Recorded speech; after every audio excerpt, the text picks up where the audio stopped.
This is the only country on Earth that's not just carbon neutral, they're carbon negative. They actually absorb more carbon dioxide than they produce. While the rest of the world is struggling to meet climate targets, Bhutan is sitting there like, oh, we sorted this ages ago.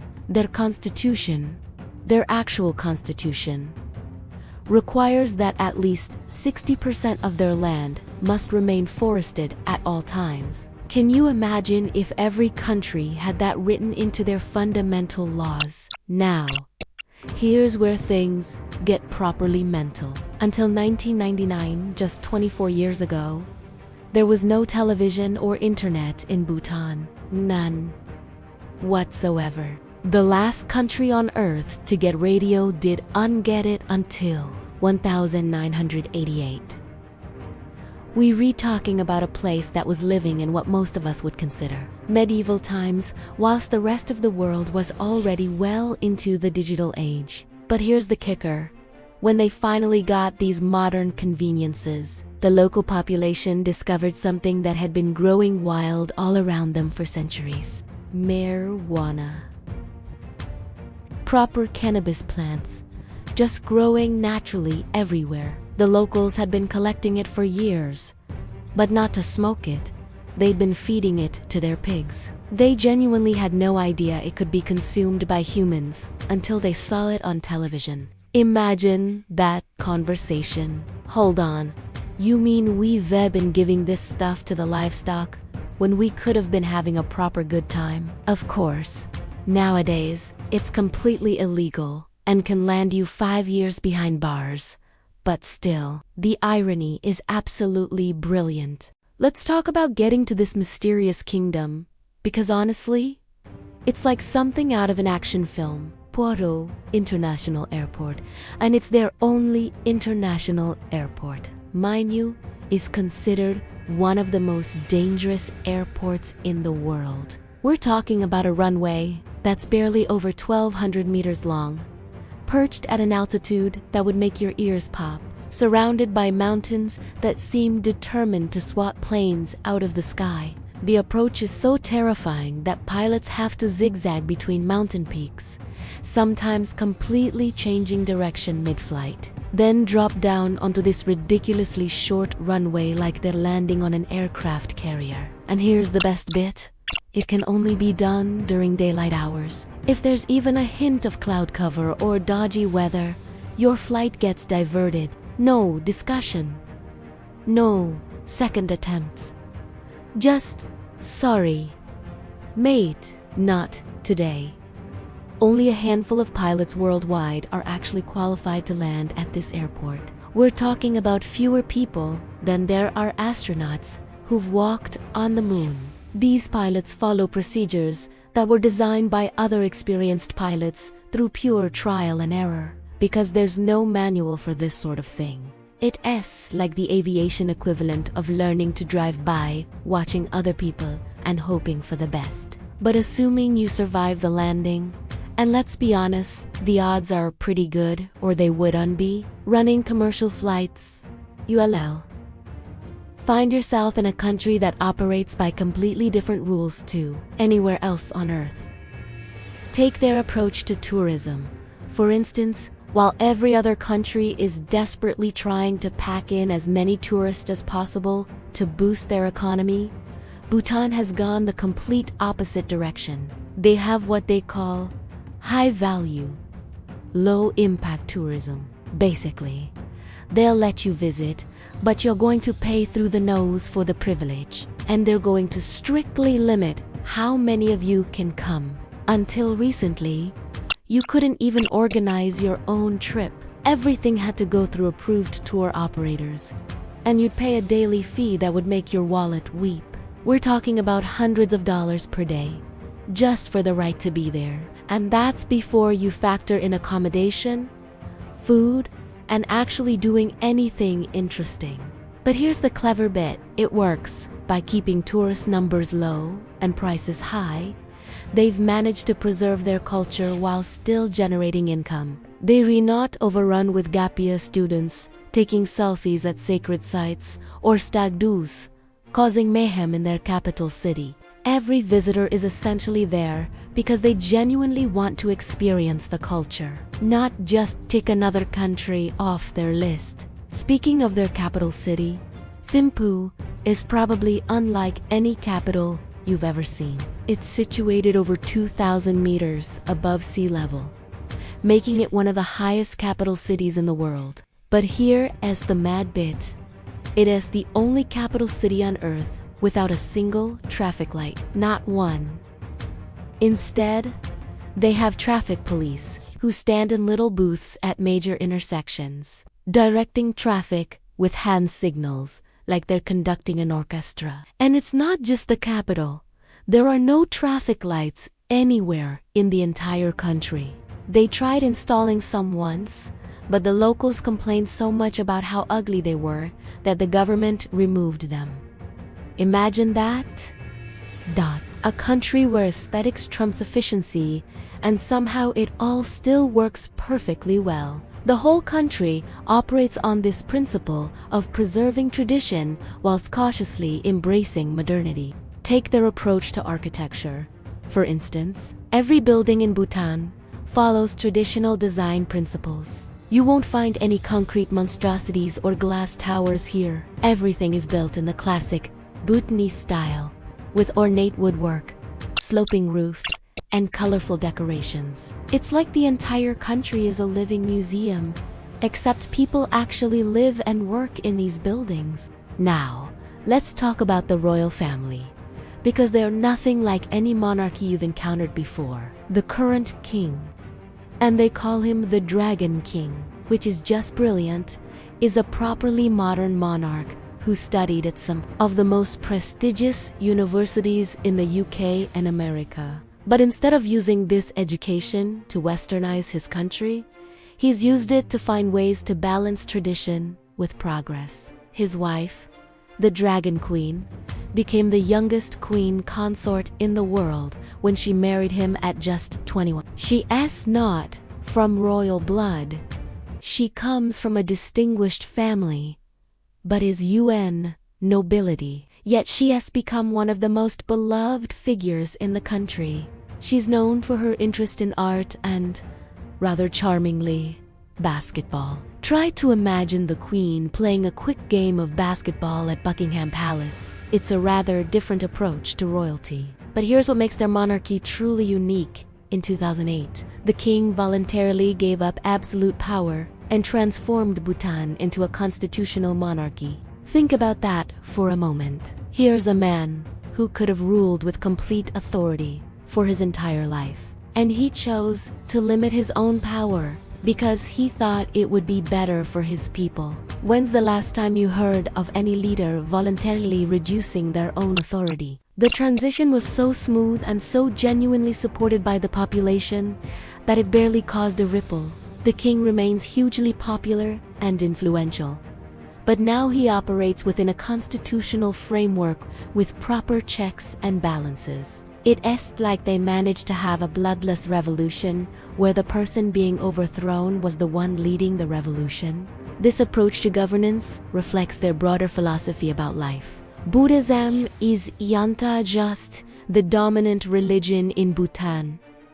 It is woven into the very fabric of society. About 85% of the population practices Vajrayana Buddhism, which is the same esoteric form found in Tibet and other Himalayan regions. But this is just about going to temple on weekends and forgetting about it the rest of the time. Buddhist principles guide everything from government policy to daily interactions between neighbors. You'll see prayer flags fluttering everywhere. And I mean everywhere. Hillsides, bridges, buildings, trees. These colorful flags carry printed prayers and mantras that are believed to be carried by the wind to bless the environment and everyone in it. The most important religious figure in the country is the Ji Khenpo, who's basically the spiritual equivalent of the king. This position is appointed by the king himself, chosen from the most learned and virtuous monks in the entire country.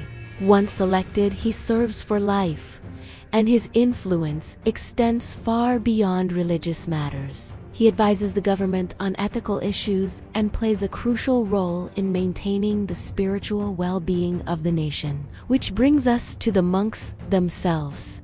And honestly, their lifestyle is so different from anything we're familiar with in the West that it's almost like stepping back in time. Children can enter monastic life at 6 or 7 years old, sometimes because their parents believe it will bring spiritual merit to the family. There are about 12,000 monks and 5,000 nuns scattered across the country in everything from massive monasteries to tiny mountain retreats. Their daily routine is extraordinary. They wake up at 4:30 in the morning, not because they have to catch a train or beat traffic, but because that's when their spiritual practice begins. They spend hours in meditation and prayer, study philosophy and literature, engage in physical labor to support their communities, and participate in the kind of philosophical debates that would make university professors weep with envy.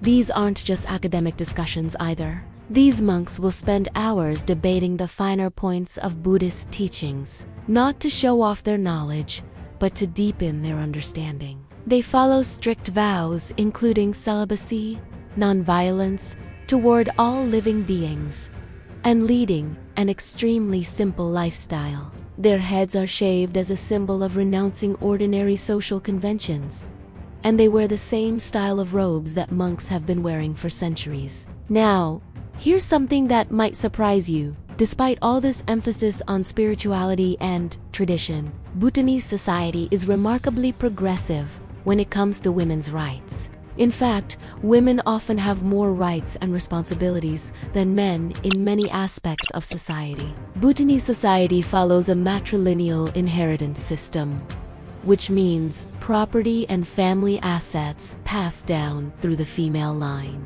Women don't just have equal rights in many cases. They have more economic and social power than their male counterparts. In rural areas, while women handle agricultural work and home management, in urban areas, more and more women are entering professional careers in education, healthcare, and government.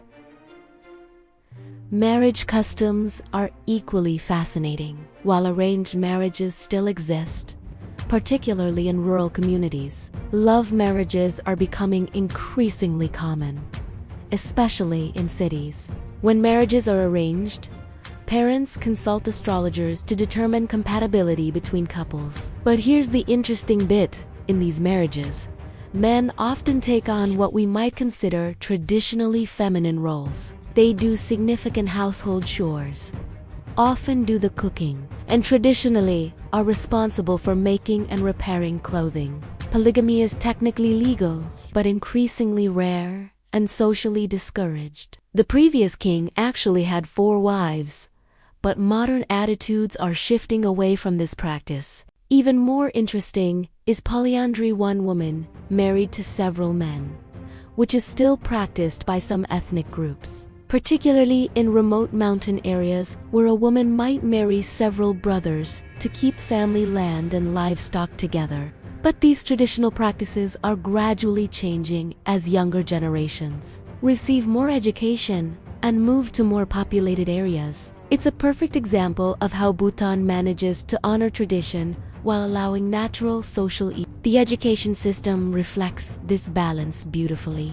While adult literacy rates hover around 70%, among young people it jumps to over 90%, showing just how rapidly the country is modernizing its approach to education. Children learn both traditional subjects and modern curricula, often in multiple languages. Speaking of languages, Dzongkha is the official language, but there are about 20 different languages and various dialects spoken throughout the country. A simple hello is Kuzu Zengpo, how are you? Iska de mo b. And thank you, Iskadrinche. For extra politeness, you add la to the end of words or expressions, rather like adding please or sir in English.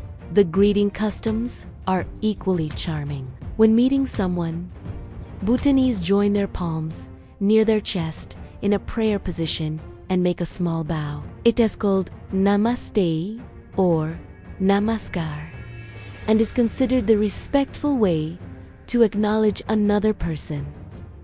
It's a far cry from our casual, "All right, mate," or awkward handshakes. Now, let's talk about food, because Bhutanese cuisine is unlike anything you've probably experienced. First off, there are no international fast food chains in the entire country. None. No McDonald's, number KFC. No Starbucks cluttering up street corners. This absence of processed fast food is partly responsible for Bhutan being one of the countries with the lowest rates of obesity in the world. The national dish is called Aima Dachi, and it's essentially a creamy, incredibly spicy stew made with green or red chilies, cow or yak cheese, and sometimes onions and tomatoes. It's served with red or white rice, and fair warning, it's proper spicy. We're not talking about the kind of mild heat you get from a British Indian takeaway.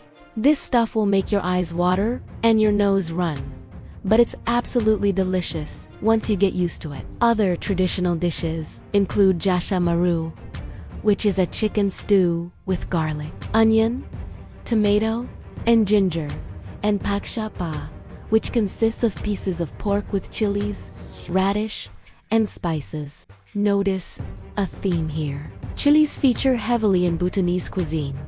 They're not just seasoning, they're often the main ingredient. They also have a unique variety of red rice that's cultivated mainly in the Poro Valley. This rice gets its distinctive color from the mineral-rich soil and glacier water used for irrigation. It has a lovely, nutty, earthy flavor and retains its outer bran layer, making it far more nutritious than regular white rice.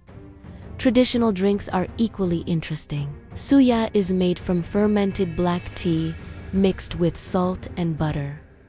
Yes, butter in tea, which sounds horrifying but is actually quite warming and satisfying, especially at high altitudes. Then there are alcoholic beverages like ara, distilled from fermented corn, rice, wheat, or barley.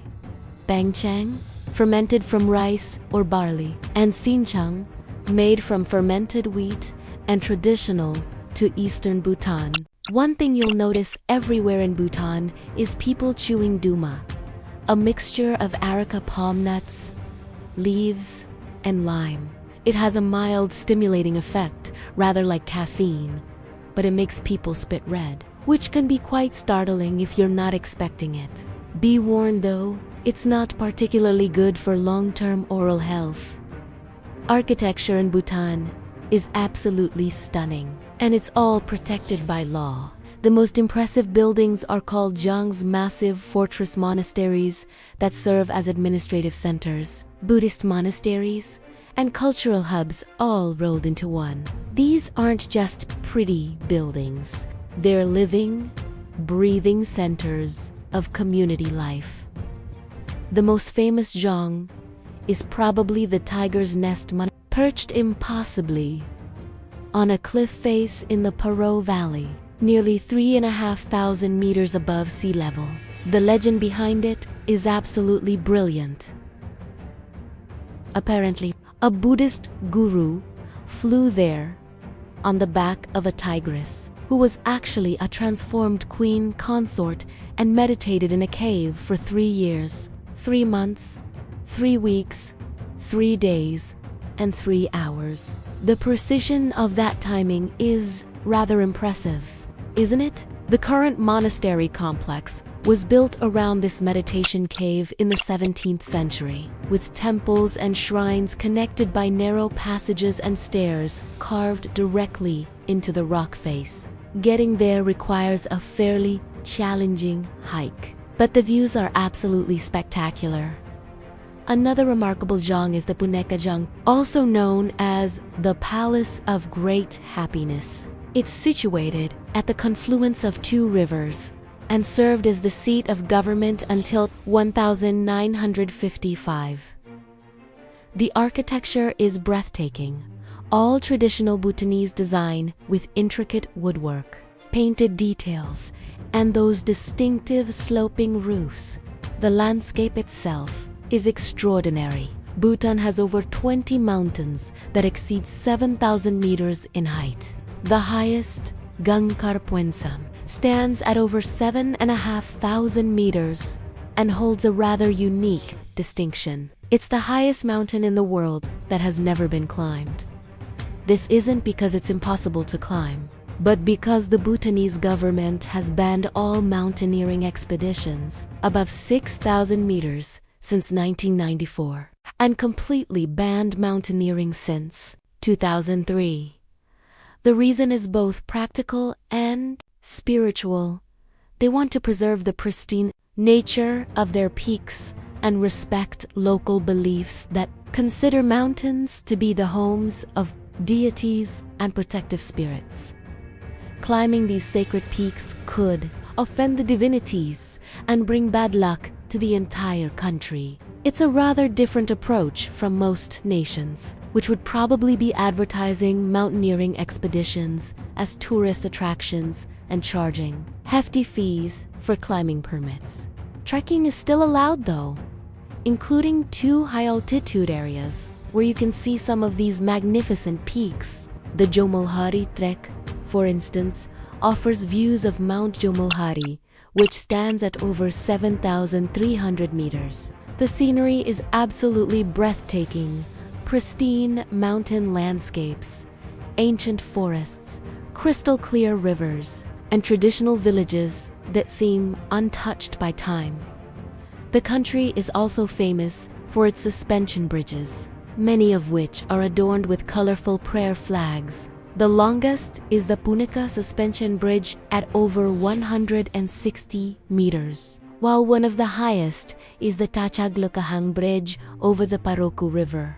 Built in the 15th century by a renowned bridge builder and Buddhist saint. Imagine having bridge builder and Buddhist saint on the same CV. That's quite a unique combination of skills. Transportation throughout the country reflects this balance between tradition and modernity. Until 1961, there were no paved roads whatsoever. The only ways to travel were on foot or horseback. Today, private vehicles, taxis, and buses connect the main cities, though in more remote areas. You're still likely to encounter people traveling on foot, horseback, or riding yaks, though yaks are used more as pack animals than for transportation. Interestingly, Bhutan is one of the few countries in the world with no trains or railways. The mountainous terrain makes railway construction extremely challenging and expensive, and there's probably something rather appealing about a country that's never felt the need to build train lines, crisscrossing the landscape. The postal system has its own fascinating history. Modern postal service wasn't established until 1962, before which messages and packages were carried by foot messengers who would trek between districts and towns. These postal runners would cover incredible distances through mountain terrain, carrying important communications and goods. It must have been quite a job. Imagine being a postman whose route involves climbing mountains and crossing rivers just to deliver the mail. Wildlife conservation in Bhutan is absolutely exemplary. They have some of the strictest conservation policies in the world, with numerous national parks and protected areas. The largest is the Wangdu Centennial Park, covering nearly 5,000 square kilometers. Remember, their constitution requires 60% forest coverage at all times, which helps maintain habitats for an incredible variety of wildlife. Some of the animals you might encounter include Malayan giant squirrels, Bengal tigers, red pandas, and snow leopards. The snow leopards are particularly elusive. living in the highest and most remote regions at altitudes between 3 and 4,000 meters. Due to their low population, shy nature, and incredible camouflage abilities, snow leopards are considered one of the most difficult big cats to spot in the wild. The national symbols of Bhutan are quite unique. The national flower is a species of blue poppy that grows in the mountainous regions at altitudes between 3.5 and 4.5 thousand meters. The national bird is the Himalayan raven, which in Bhutanese mythology is considered a symbol of protection and the country's guardian. The kings wear a raven crown, while queens wear a phoenix crown. Perhaps most charming is the national animal, the tokin. According to legend, it was created by a great Buddhist saint known as the Divine Madman, who combined the head of a goat with the body of a cow. It's a protected species that can be found in the Motadeng Tokin Preserve, a wildlife sanctuary on the outskirts of Thim. It's quite an unusual-looking creature, but rather endearing in its own way. The national sport is archery, known locally as DA, but it's quite different from international archery competitions. The distances are much greater, between 120 and 145 meters, and the targets are small wooden cylinders covered with colorful fabric placed on the ground rather than raised on stands.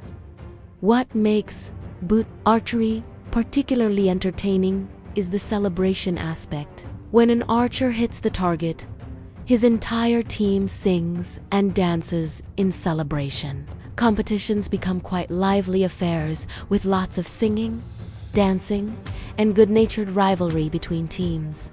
The bows are traditionally made from bamboo, though modern composite bows are also used nowadays.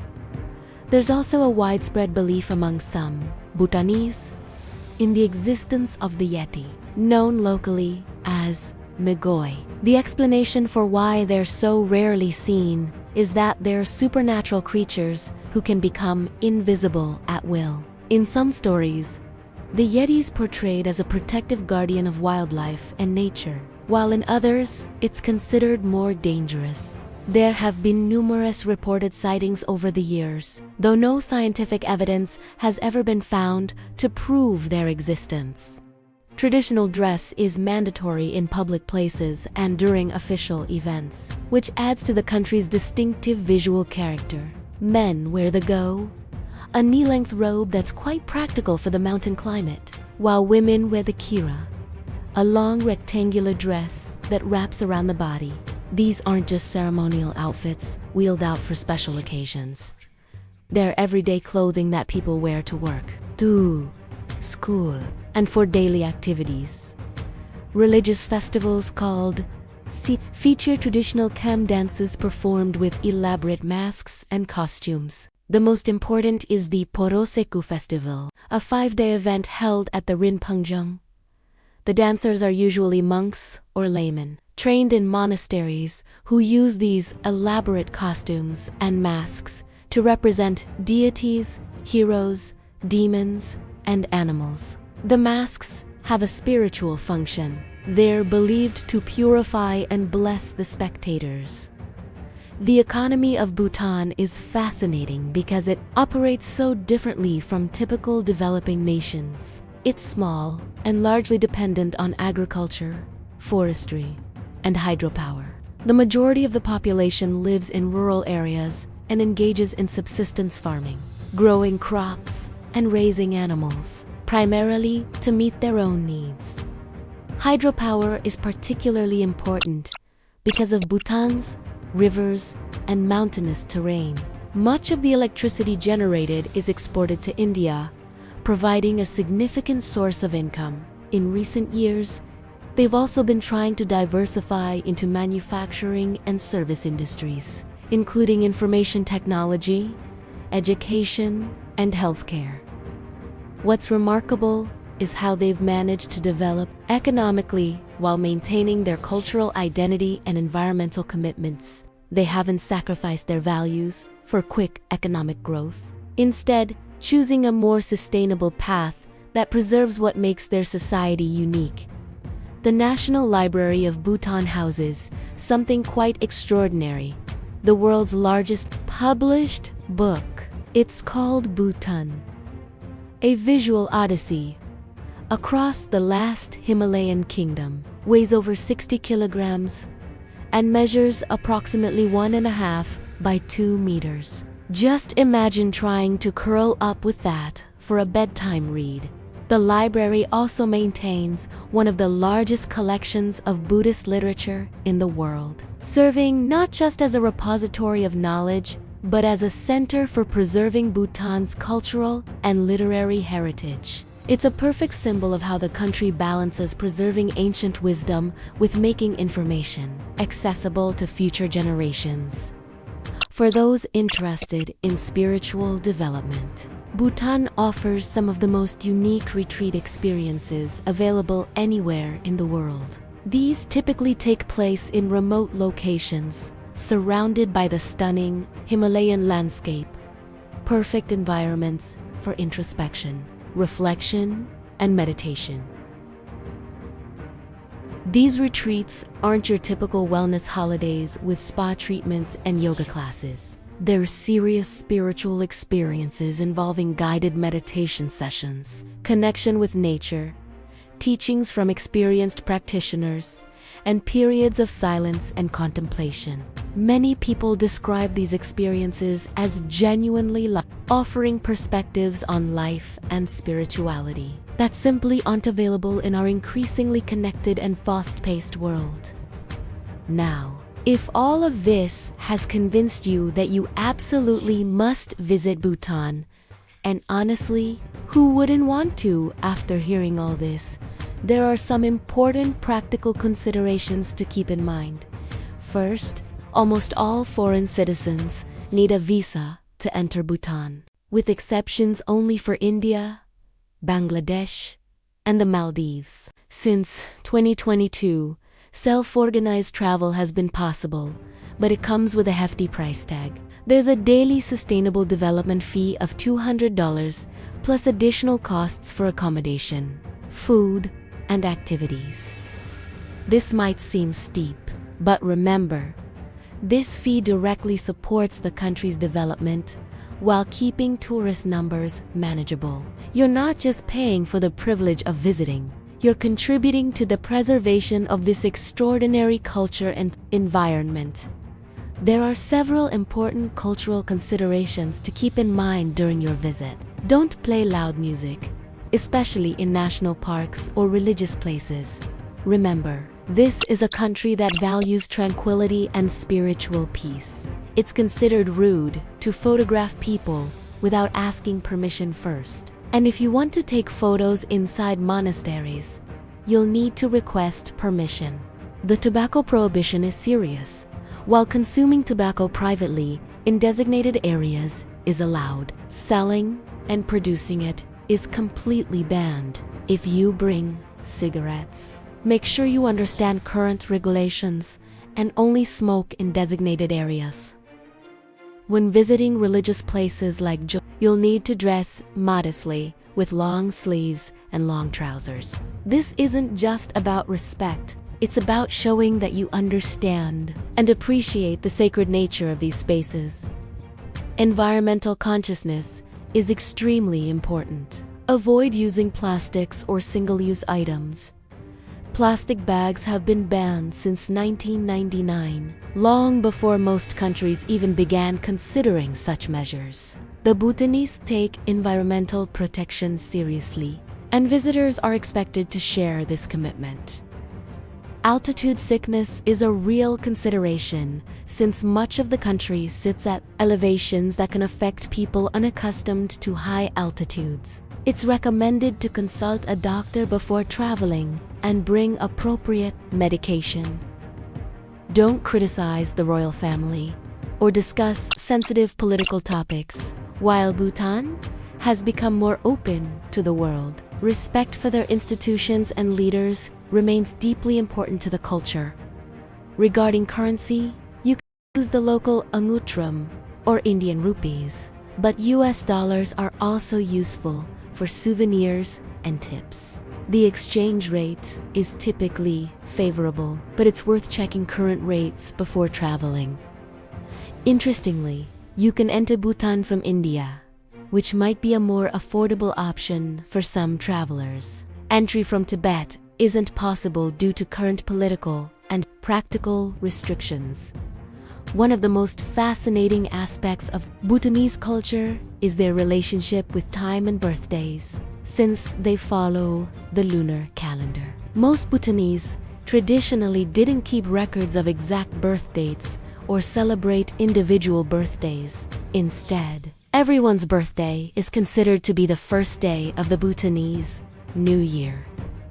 This reflects their more collectivist culture, which doesn't place the same emphasis on individual achievements or celebrations that we're accustomed to in Western societies. However, with growing Western influence and the widespread adoption of the Gregorian calendar, some Bhutanese, especially in urban areas, have begun celebrating individual birthdays on their actual dates of birth. The Bhutanese New Year, called Losur, is celebrated according to the Tibetan lunar calendar and typically falls between late January and early March. It's a major national holiday, lasting about 3 days, though celebrations may extend longer in some regions.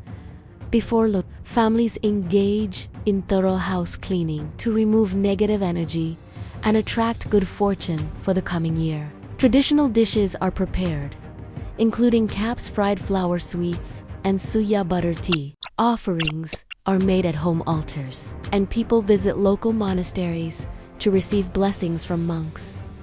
Names in Bhutan follow a unique system that reflects their cultural values. Except for royal and noble lineages, most Bhutanese don't use. Children are typically given unique names shortly after birth, often with input from a lama who may consider factors like astrology, date of birth, or qualities the parents hope their child will embody.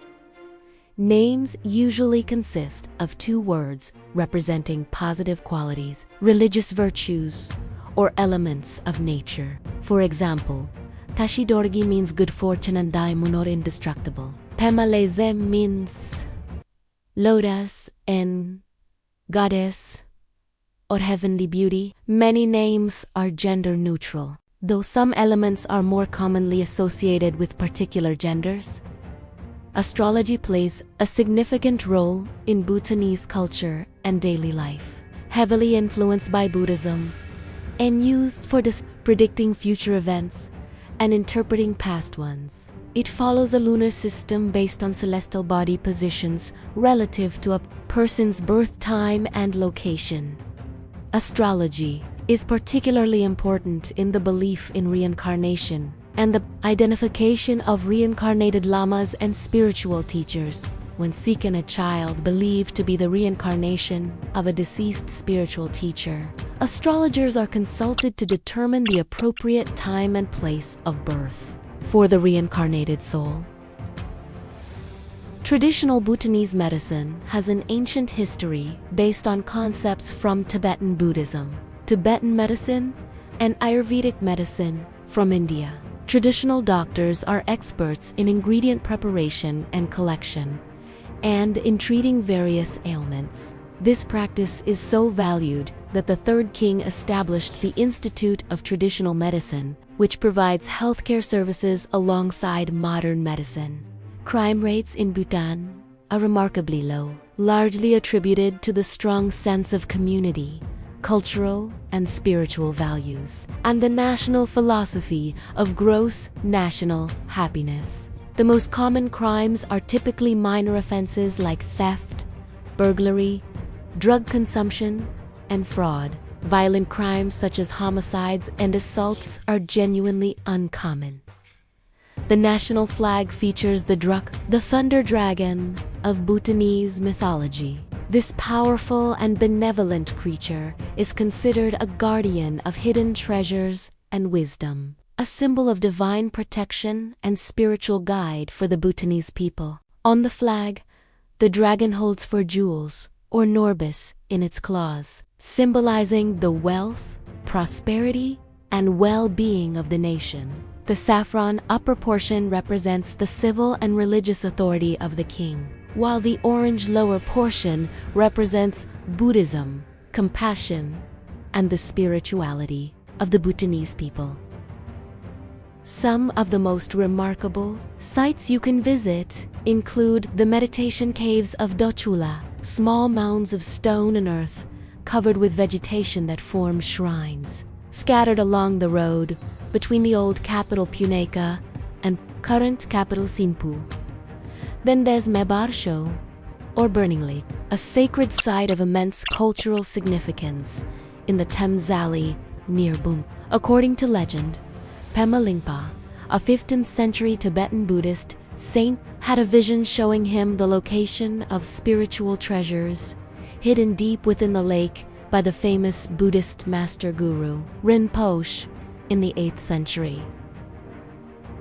To prove the authenticity of his vision, Pema Lingpa dove into the lake with a lit butter lamp, emerging with a statue and sacred scroll while his lamp remained burning. Since then, Mebarsho has been considered sacred, with its waters believed to possess healing and protective powers. Kichulakang is one of the oldest and most sacred Buddhist temples in Bhutan, allegedly built in the 7th century. In a single day, by Tibetan King Songsong Gampo, legend says the king ordered the construction of 108 temples across the Himalayan region to subdue a demon, hindering Buddhism's spread. The Kamzim Yuli Namgyal Chortan Temple was built and completed in 1999 by the Queen Mother with the purpose of promoting peace, stability, and harmony in Bhutan and throughout the world. These aren't just tourist attractions. They're living spiritual centers that continue to play active roles in the religious and cultural life of the country. What makes Bhutan truly extraordinary isn't just any single aspect of their culture or policy, but how everything works together to create a society that genuinely prioritizes well-being over wealth, sustainability over short-term gain, and cultural preservation over rapid modernization. This is a country that has looked at the way the rest of the world operates and consciously chosen a different path. They've shown that it's possible to develop and modernize while maintaining cultural identity, that environmental protection and economic development aren't mutually exclusive, and that happiness might actually be a more meaningful measure of success than gross domestic product. In our increasingly connected, fast-paced, consumption-driven world, Bhutan offers something genuinely unique, a different way of thinking about what makes life worth living. They've created a society where spiritual values matter as much as material ones, where community well-being takes precedence over individual wealth accumulation, and where the preservation of culture and environment is considered more important than rapid economic growth. It's not a perfect society.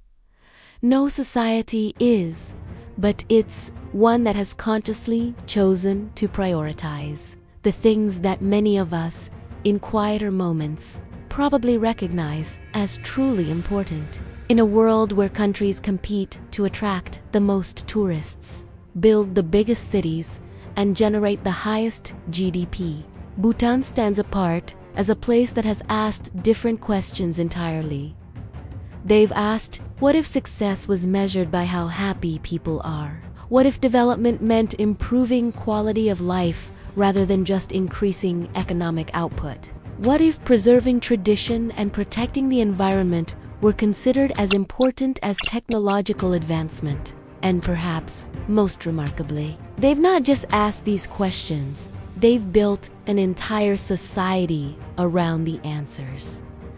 This is what makes Bhutan so fascinating and, honestly, So important. In a world where every country seems to be following the same playbook of rapid industrialization, urbanization, and economic. Thanks for watching. If you liked it, please like, comment, and subscribe. I'll see you in the next video. Bye!